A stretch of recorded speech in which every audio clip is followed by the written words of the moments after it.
हाय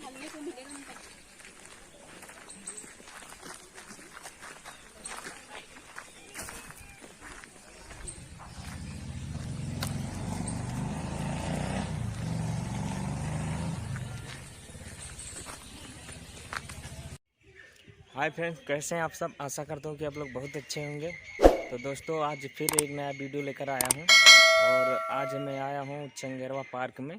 तो लाखन भैया का एक शूट है, सिंगर जी हमारे हैं जो उनका मेकअप हो रहा है। आइए थोड़ा हम आपको पास से दिखाते हैं।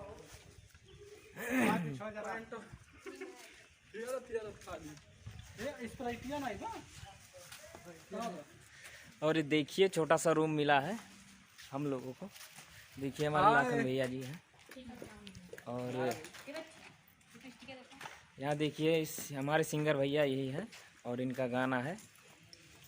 और देखिए कृति यादव जी इनका मेकअप अच्छी तरह से कर रही हैं। और ये हमारी किरण जी हैं, हाय कर दीजिए। देखिए भैया का अच्छी तरह से मेकअप हो रहा है और मेकअप होने के बाद आप लोगों को ले चलते हैं शूटिंग की ओर और दिखाएंगे अच्छा वीडियो और दिखाएंगे मतलब कैसे शूटिंग होता है। देख लीजिए चंगेरवा पार्क का लोकेशन कितना अच्छा है।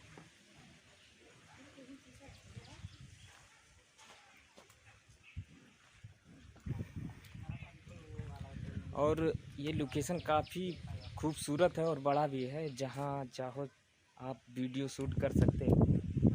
और दोस्तों, हमको आकर यहाँ काफ़ी खूबसूरत लग रहा है इसका नज़ारा देख के। देखिए चारों तरफ एकदम साफ़ सुथरा है, कहीं भी धूल मिट्टी नहीं है, एकदम फ्रेश है।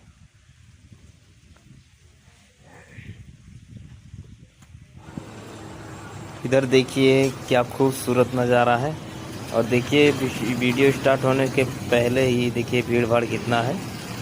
और देखिए इधर कितना अच्छा मंडप की तरह काफ़ी खूबसूरत लग रहा है।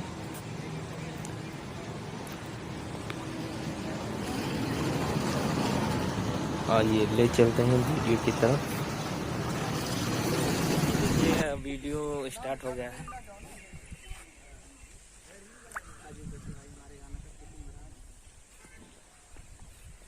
देखिए हमारे सिंगर भैया वीडियो बना रहे हैं, हमारी हीरोइन लोग इधर है।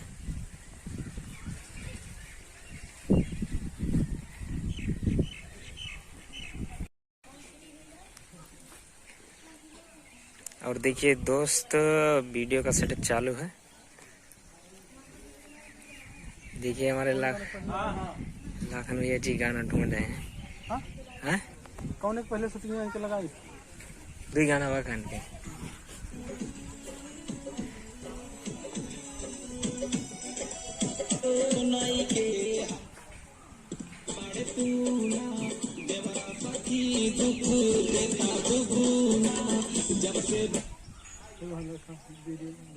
वो कैसे बैठा था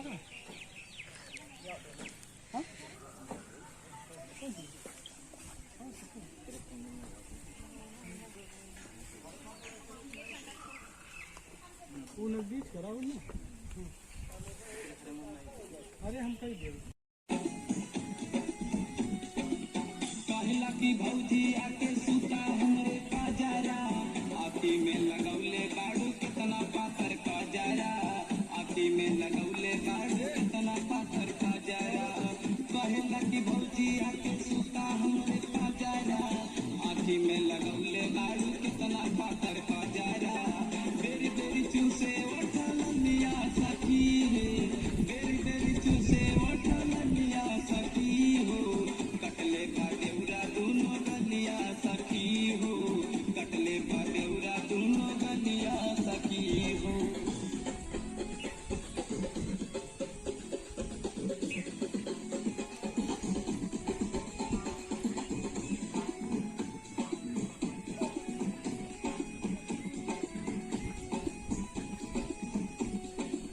पर्दे पे दर्दी पिया का हम बताई छुटे देता तो गुना हम बताई हल चलिया सखी रे मतले बा देवरा दोनों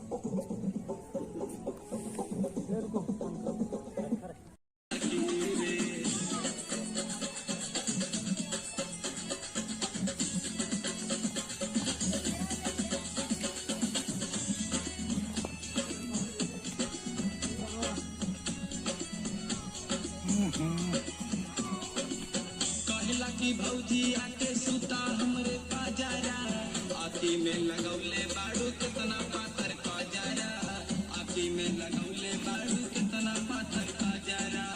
कहला की भौजी आके सुता हमरे पाजारा, आखी में लगौले बाड़ू कितना पातर काजारा। बेरी बेरी चूसे उठल लिया सखी रे, बेरी बेरी चूसे उठल लिया सखी हो, कटले बादेवरा दोनों गलिया सखी हो, कटले बादेवरा दोनों गलिया सखी हो।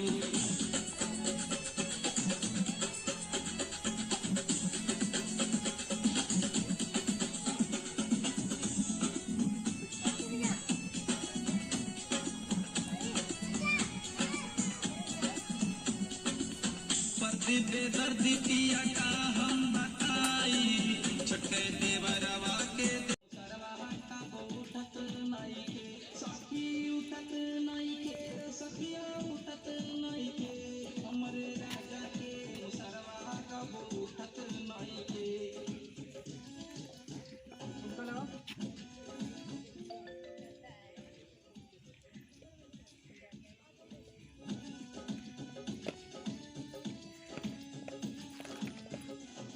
सखिया पे सखिया मतर पे जवानी, कमजोर मर्द से हमारी परेशानी, कमजोर मर्द से हमारी परेशानी। सखिया पे सखिया मतर पे जवानी, कमजोर मर्द से हमारी परेशानी।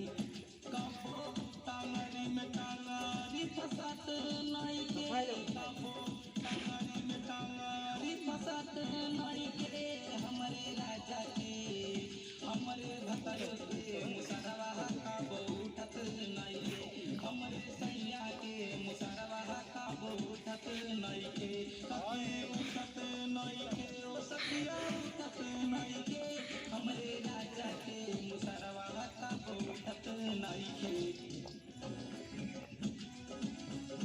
भाई देसी तुम कमाओ नीचे।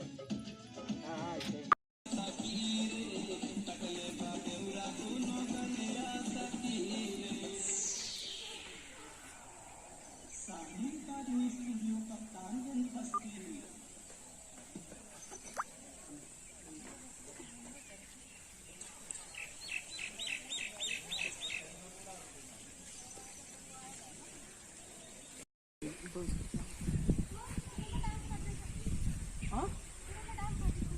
हाँ हाँ डांस करे।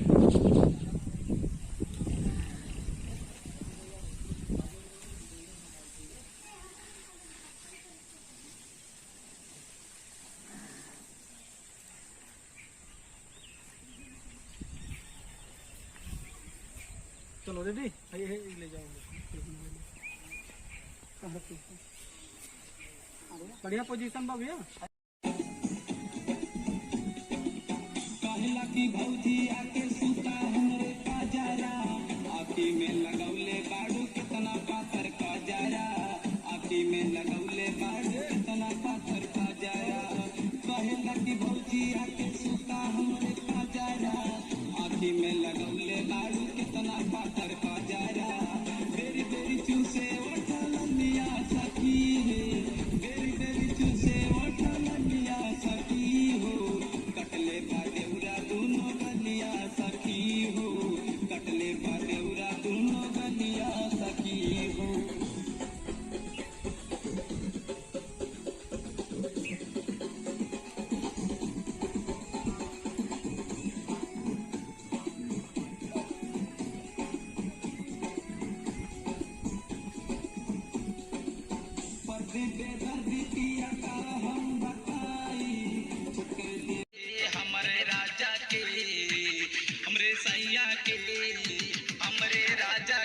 मुसरवा का उठत नइखे हमरे